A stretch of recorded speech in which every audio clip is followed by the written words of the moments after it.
నమస్కారం ఘంటారావానికి స్వాగతం. ముందుగా ప్రధాన అంశాలు. 2 విడతల్లో బీహార్ అసెంబ్లీ ఎన్నికలు. నవంబర్ 6, 11 తేదీల్లో పోలింగ్, 14న కౌంటింగ్.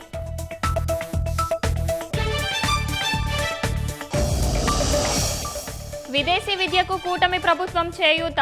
పావలా వడ్డీకే బ్యాంకు రుణాలు ఇప్పిస్తామన్న సీఎం.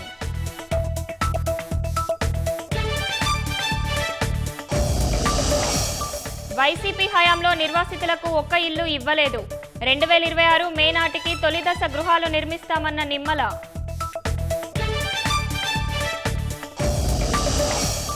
ముంబైలో పారిశ్రామికవేత్తలతో మంత్రి లోకేష్ వరుస భేటీలు. టాటా గ్రూప్ చైర్మన్తో సమావేశం.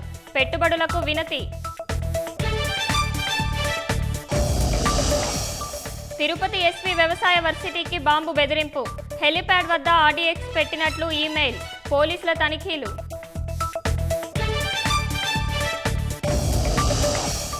రోజుకో కొత్త రికార్డు సృష్టిస్తున్న బంగారం ధర. 1,30,000 దాటిన 24 క్యారెట్ల 10 గ్రాముల పుత్తడి.